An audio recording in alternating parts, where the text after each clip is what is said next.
Okay, तो hello. Last हमने degree तक पढ़ लिया था। डिग्री जिसे हम हिंदी में भी डिग्री ही कहते हैं, जिसमें का मतलब होता है ऐसा कोई formal expression of an education which so far as regards the court expressing it conclusively determines the rights of the parties with regard to all or any of the matters in controversy in the suit।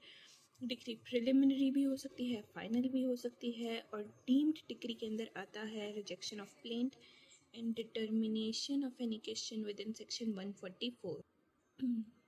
Okay, determination of any question with in section 144। लेकिन जब हम degree की बात करते हैं तो degree के अंदर कोई ऐसा एडजुडिकेशन या फिर हम कह दें कोई ऐसा न्याय निर्णयन नहीं आएगा। फिर हम आ जाते हैं डिग्री होल्डर पे। तो 2 क्लॉज 3 में क्या डिफाइन किया गया है? Degree holder. 2 क्लॉज 2 जिसमें हम देखते हैं डिग्री डिग्री, दो वर्ड्स हैं, दो वर्ड्स मिलके हमारे पास में 2 क्लॉज 2 में आ जा रहा है डिग्री। अब 2 क्लॉज 3 में बात करते हैं हम डिग्री होल्डर, जिसे हिंदी में कहा जाता है डिग्री दार की।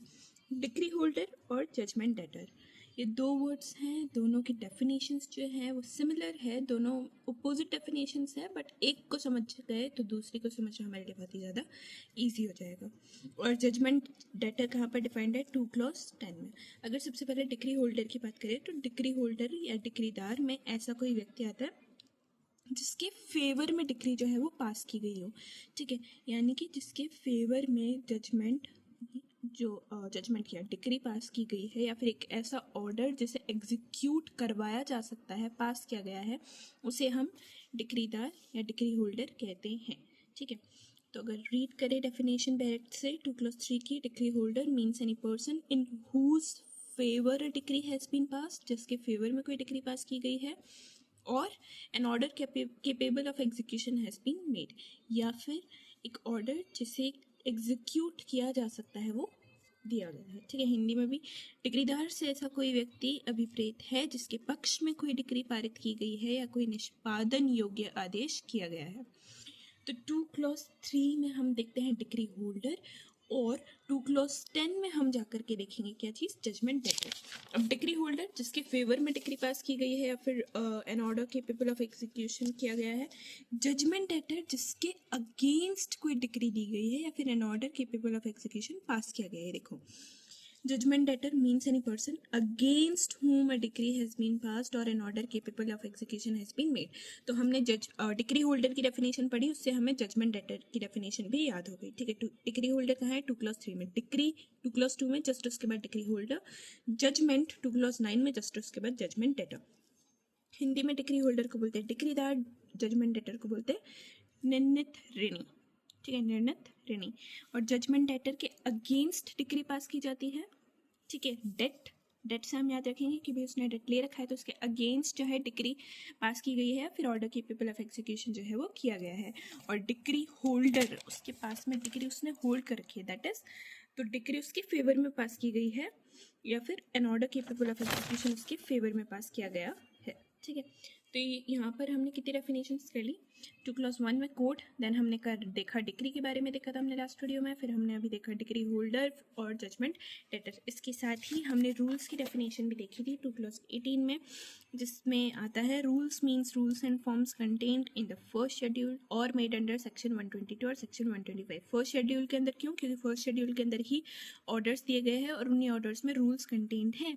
तो फर्स्ट शेड्यूल में जितने भी रूल्स हैं उन्हीं से मतलब है यहाँ पर रूल्स का, या फिर सेक्शन 122 या सेक्शन 125 में हाई कोर्ट ने जितने भी रूल्स बनाए हैं उनका उन्हीं हम रूल्स कहते हैं या फिर नियम कहते हैं, ठीक है।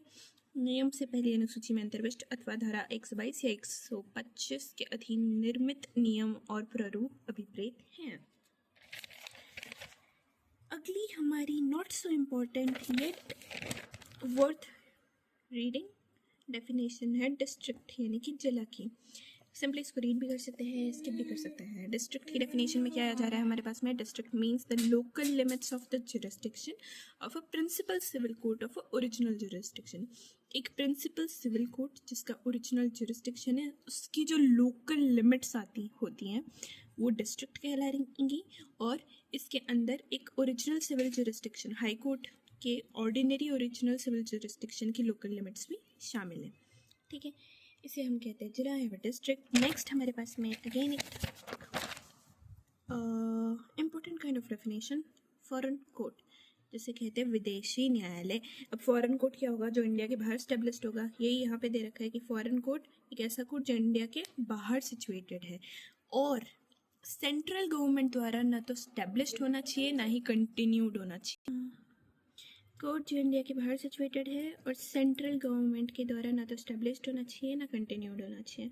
अब ऐसा कोर्ट जो जजमेंट देता है उसे 2 क्लॉज 6 में हम क्या कहेंगे? Foreign judgment. फॉरेन जजमेंट यानी कि ऐसा जजमेंट जो कि फॉरेन कोर्ट ने दिया है, ठीक है। और फॉरेन कोर्ट क्या हो गया? 2 क्लॉज 5 में जो इंडिया के बाहर सिचुएटेड है और इसे ना तो ही सेंट्रल गवर्नमेंट ने स्टेब्लिश किया है ना उसे कंटिन्यू कर रही है, ठीक है। तो 2 डेफिनेशंस और हमने देख ली। 2 क्लॉज 5 में फॉरेन कोर्ट के बारे में हमने देखा और फॉरेन कोर्ट ने दिया जजमेंट 2 क्लॉज 6 में, ठीक है। तो वापस से एक बार पूरा देख लेते हैं। 2 क्लॉज 1 में हमने देखा था कोर्ट, 2 क्लॉज 2 में हमने देखा decree, 2 clause 3 decree holder, 2 clause 18 rules, 2 clause 10 judgment debtor, 2 clause 4 district. हालांकि इसको सिर्फ रीड भी कर ले तो भी चलेगा। देन फॉरेन कोर्ट, और फॉरेन कोर्ट ने दिया judgment in foreign judgment in 2 clause 6। Next definition है हमारे पास में गवर्नमेंट प्लीडर, यानी कि सरकारी प्लीडर की। तो गवर्नमेंट प्लीडर कौन होता है? स्टेट गवर्नमेंट द्वारा अपॉइंटेड कोई भी ऑफिसर। क्यों अपॉइंट किया स्टेट गवर्नमेंट ने उसे? ताकि इस कोड में गवर्नमेंट प्लीडर पर जितने भी फंक्शंस परफॉर्म करने की जिम्मेदारी दी गई है उन फंक्शंस को वो ऑफिसर परफॉर्म करे, इसीलिए स्टेट गवर्नमेंट द्वारा अपॉइंटेड ऐसा ऑफिसर क्या कहलाता है? गवर्नमेंट प्लीडर कहलाता है। और अगर वो जो गवर्नमेंट प्लीडर है उसने अपने अंडर किसी और को भी रख रखा है तो वो जो पर्सन जो उस गवर्नमेंट प्लीडर के अंडर काम कर रहा है, उसके डायरेक्शंस के थ्रू काम कर रहा है, वो भी क्या कहलाएगा? वो भी गवर्नमेंट प्लीडर ही कहलाएगा, क्योंकि at the end government pleader के अंडर ही या उसके डायरेक्शंस के अंडर ही जो है वर्क कर रहा है। तो गवर्नमेंट प्लीडर कौन हो गया? includes any officer appointed by the state government to perform all or any of the functions expressly imposed by this code on the government pleader and also any pleader acting under the directions of the government pleader. ये हो गया हमारा सरकारी pleader 2 clause 7 में। अच्छा, अब government pleader तो हमने 2 क्लॉज 7 में देख लिया। प्लीडर की भी हमारे पास में डेफिनेशन है जो कि गिवन है 2 क्लॉज 15 में, ठीक है। प्लीडर वकील, अटॉर्नी ऑफ हाई कोर्ट, ये सब इसमें आता है, ठीक है। डेफिनेशन देख लेते हैं। तो प्लीडर, जैसे हिंदी में भी प्लीडर ही कहा जाएगा, इसके अंदर कौन ऐसा पर्सन है जो कि किसी दूसरे व्यक्ति के लिए कोर्ट में अपीयर हो सकता है और प्लीड कर सकता है, ठीक है। ऐसा पर्सन जो किसी दूसरे पर्सन के लिए कोर्ट में अपीयर और प्लीड करने के लिए एंटाइटल्ड है, जिसमें जैसे कि वकील हो गए, एडवोकेट्स हो गए, ये सभी लोग क्या कहलाते हैं? प्लीडर कहलाते हैं, ठीक है। और इसको कहाँ डिफाइन किया गया है? 2 क्लॉज 15 में हमें प्लीडर की डेफिनेशन दी गई है। इसमें ये देखो attorney of a high court भी शामिल है। अगर डेफिनेशन रीड करें तो pleader means any person entitled to appear and plead for another in court, ठीक है। प्लीडर में से न्यायालय में किसी अन्य व्यक्ति के लिए उपसंजात होने, अपीयर होने और अभिवचन प्लीड करने का हकदार कोई व्यक्ति अभिप्रेत है। और इसके अंतर्गत अधिवक्ता, एडवोकेट, वकील और किसी उच्च न्यायालय का अटर्नी आता है, ठीक है। इंग्लिश में भी रीड करें। Means any pleader means any person entitled to appear and plead for another in court and includes an vakil an advocate, a vakil and an attorney of high court, ठीक है। तो ये हो गई हमारी गवर्नमेंट प्लीडर 2 क्लॉज 7 और pleader 2 clause 15 के अंदर, ठीक है। 2 क्लॉज 7 में हमने गवर्नमेंट प्लीडर देखा जैसे स्टेट गवर्नमेंट अपॉइंट कर रही है, और 2 क्लॉज 15 में हमारे पास में नॉर्मल प्लीडर आ रहा है जो कि दूसरे पर्सन के लिए कोर्ट में अपीयर एंड प्लीड करने के लिए एंटाइटल्ड है। देन हम आ जाते हैं 7 क्लॉज A, जिसमें डेफिनेशन गिवन है किसकी? हाई कोर्ट की। अच्छा, 7 क्लॉज A भी है हमारे पास में, 7 क्लॉज B भी है। हालांकि 7 क्लॉज B को भी आप सिर्फ रीड करें तो भी चलेगा, 7 क्लॉज A भी एक बार में रीड करने में समझ आ जाएगा। जब हम बात करते हैं अंडमान एंड निकोबार आइलैंड्स की, तो उनमें हाई कोर्ट ऑफ कैलकाटा जो है वो उसका जुरिस्डिक्शन होता है, ठीक है। तो अंडमान एंड निकोबार आइलैंड्स पे जब हम हाई कोर्ट की बात कर रहे हैं इनके रिलेशन में, तो हाई कोर्ट ऑफ कैलकाटा जो है वहाँ पर हम मानेंगे, ठीक है। यही कह रहे हैं 7 क्लॉज A, सिंपल।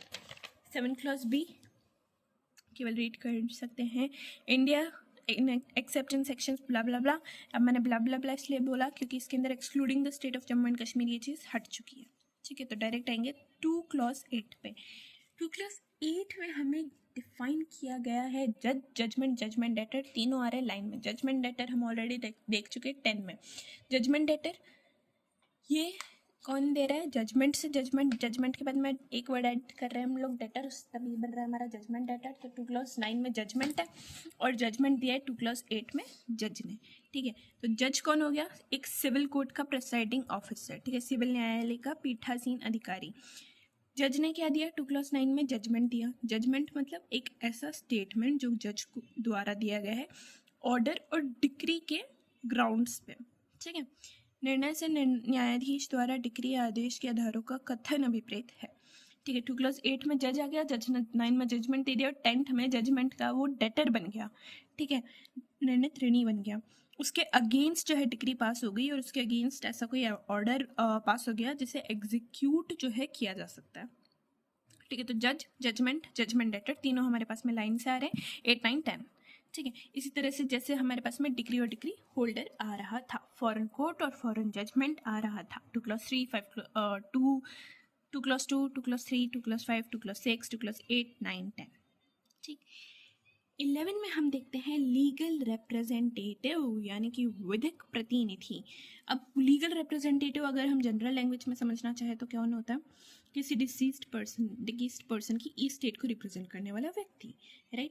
और यहाँ पे भी वही है legal representative, a person who in law represents the estate of a deceased person and includes any person who intermeddles with the estate of the deceased person. And where a party sues or is sued in a representative character, the person on whom the estate devolves on the death of the party suing or sued. ठीक है, after legal representative हमारे पास में definition है means profit, that is अंतःकालीन लाभ की। अच्छा, means profit, अंतःकालीन लाभ, अगर इसको हम पहले डेफिनेशन रीड करने से पहले जनरल लैंग्वेज में समझते हैं। ठीक है, मीन्स प्रॉफिट क्या होता है? 2 पर्सन है, मान लेते हैं हमारे पास में, एक है ए, एक है बी। ए जो है इसकी प्रॉपर्टी पर बी ने रॉन्गफुल पोजेशन कर रखा है। ठीक है, यानी कि बी का उस पर कोई हक नहीं है, he is not entitled to as property, still he has acquired that property wrongfully. ठीक है, sorry, he has possession of that property wrongfully. तो उसके पास में ए की प्रॉपर्टी का क्या है? रॉन्गफुल पोजेशन है। उस रॉन्गफुल पोजेशन में उसने क्या करा? उसने उसका रेंट चालू कर दिया। ठीक है, उससे उसको क्या हो रहा है? उससे उसको प्रॉफिट हो रहा है जिसके लिए वो एंटाइटल्ड नहीं है। ठीक है, लेकिन उन प्रॉफिट्स जो उसको हो रहे थे उसमें उसने क्या करा? बिल्डिंग्स का सुधार किया। तो अब जब ए वापस से उस पर सूट फाइल करेगा तो उसको सारे प्रॉफिट्स जो बी को मिले रॉन्गफुल पोजेशन से रेंट के थ्रू वो तो मिलेंगे, लेकिन वो इम्प्रूवमेंट जो बी ने बिल्डिंग में लगाने के लिए जो खर्चा किया था ना, वो कटेगा, यानी वो ए को नहीं मिलेगा। और ये है मीन्स प्रॉफिट, अंतःकालीन लाभ। ठीक है, और विद इंटरेस्ट मिलेंगे बाकी सारे तो, लेकिन वो नहीं मिलेगा जो इम्प्रूवमेंट्स के थ्रू बी ने जिसके थ्रू इम्प्रूवमेंट्स किए थे। ठीक है, means profit of property means those profits which the person in wrongful possession of such property actually received, actually इसको रिसीव है, या फिर अगर ऑर्डिनरी डिलीजेंस वो रखता तो उसको रिसीव हो जाते हैं। ऑर्डिनरी डिलीजेंस यानी कि मामूली तत्परता से, ठीक है, उसको रिसीव हो जाते हैं टुगेदर विद इंटरेस्ट। ठीक है, उस प्रॉफिट पे इंटरेस्ट के साथ में, लेकिन इसके अंदर वो प्रॉफिट्स नहीं आते जो कि रॉन्गफुल पोजीशन वाले व्यक्ति द्वारा इम्प्रूवमेंट्स के थ्रू पाए गए थे। ठीक है, तो मीन्स प्रॉफिट, अंतःकालीन लाभ से ऐसे लाभों पर ब्याज सहित वे लाभ अभिप्रेत है। ठीक है, टुगेदर विद इंटरेस्ट ऐसे प्रॉफिट्स जो कि ऐसी संपत्ति पर सदोष कब्जा रखने वाले व्यक्ति को उससे प्राप्त हुए, या जिन्हें वो ऑर्डिनरी डिलीजेंस मामूली तत्परता से प्राप्त कर सकता था। अगर वो ऑर्डिनरी डिलीजेंस भी रखता तो उसे उस प्रॉपर्टी से ऐसे प्रॉफिट्स जो है वो मिल सकते थे। तो और उसने रॉन्गफुल पोजेशन रख रखा था, उस पर इंटरेस्ट लग के वो प्रॉफिट अब ओरिजिनल ओनर को मिलेगा, लेकिन किंतु सदोष कब्जा रखने वाले व्यक्ति द्वारा की गई अभिवृद्धि, दैट इज इम्प्रूवमेंट्स के कारण हुए लाभ इसके अंतर्गत नहीं आएंगे। तो ये हो गया हमारा मीन्स प्रॉफिट और अंतःकालीन लाभ। अब हम देखेंगे आज की लास्ट डेफिनेशन जो कि 2 क्लॉज 13 में गिवन है, और बहुत ही 1 लाइन डेफिनेशन है। जंगम संपत्ति यानी कि मूवेबल प्रॉपर्टी, जो ग्रोइंग क्रॉप्स होते हैं दोज आर मूवेबल प्रॉपर्टी। ठीक है, जंगम संपत्ति के अंदर उगती फसलें आती हैं, वो क्या है? मूवेबल प्रॉपर्टी है अकॉर्डिंग टू CPC। तो आज हमने CPC की कौन सी डेफिनेशंस देखी? 2 क्लॉज 1 से लेकर के पूरी रिवाइज करें तो सबसे पहले 2 clause 1 में हमने देखा code which includes rules. Rules कहाँ पर गिवन है 2 clause 18 में। रूल्स की डेफिनेशन क्या कहती है? रूल्स की डेफिनेशन कहती है that rules means rules and forms contained in the first schedule और मेड अंडर सेक्शन 122 और सेक्शन 125। उसके बाद में हमने देखी डिक्री की definition that is given in 2 clause 2। Decree means the formal expression of an adjudication which, so far as regards the court expressing it, conclusively determines the rights of the parties with regard to all or any of the matters in controversy in the suit. Decree preliminary भी हो सकती है, final भी हो सकती है. It shall be deemed to include the rejection of a plaint and the determination of an question within section 144, but shall not include an adjudication from which an appeal lies as an appeal from an order or any order of dismissal for default. Explanation में हमने देखा था कि preliminary कब होती है, final कब होती है, और decree partly preliminary and partly final भी हो सकती है। डिक्री को होल्ड करने वाला आ गया डिक्री होल्डर 2 clause 3 में। ठीक है, डिक्री होल्डर कौन है? ऐसा पर्सन जिसके फेवर में डिक्री पास की गई है या फिर an order capable of execution has been made. Decree holder का अपोजिट जजमेंट डेटर जिसके अगेंस्ट डिक्री पास की गई है या फिर an order capable of execution has been made, defined in 2 clause 10। Judgment debtor के पहला वर्ड क्या है? जजमेंट 2 clause 9 में डिफाइन किया गया, means statement given by the जज of the grounds of a decree और ऑर्डर। डिक्री या ऑर्डर के ग्राउंड्स पर जज द्वारा दिया गया स्टेटमेंट क्या कहलाएगा? जजमेंट। और ये जजमेंट किस में दे रहा है? 2 clause 8 में जज है जो 2 clause 9 में जजमेंट दे रहा है, और 2 clause 10 में जजमेंट डेट हो रहा है। ठीक है, तो 2 clause 8 में जज ने 2 clause 9 में जजमेंट दिया, 2 clause 8 में डिफाइन किया जज। जज means the presiding officer of a civil court. उसके बाद में हमने देखी थी foreign court and foreign judgment की definition. Foreign court means a court situate outside India and not established or continued by the authority of the central government. Foreign judgment, foreign court का दिया हुआ जजमेंट क्या कहलाएगा? Foreign judgement. 2 clause 6। 2 clause 7 में हमने देखा था government pleader includes any officer appointed by the state government to perform all or any of the functions expressly imposed by this code on the government pleader, and also any pleader acting under the directions of the government pleader. Government pleader और pleader हमने कहाँ देखा? 2 clause 15 में। ठीक है, pleader means any person entitled to appear and plead for another in court and includes an advocate, a vakil and an attorney of a high court. 2 clause 15। Then हमने देखा 7A और 7B। 7A में हमने देखी high court की definition in relation to the Andaman and Nicobar islands means the high court in Calcutta.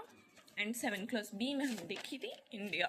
हालांकि 7 clause B में Jammu and Kashmir को एक्सक्लूड करने वाली बात की गई थी, तो अभी एप्लीकेबल नहीं है। देन 2 clause 8, 9, 10 हमने सीरीज में देखे थे। 8 में आया जज ने दिया जजमेंट और जजमेंट डेटर आ गया 2 clause 10 में। Then legal representative means profit and movable property. इन 3 को हम नेक्स्ट वीडियो में रिवाइज कर लेंगे because the video has been और is about to be long. Okay, tata, bye bye, thank you so much, आरिगत्तो।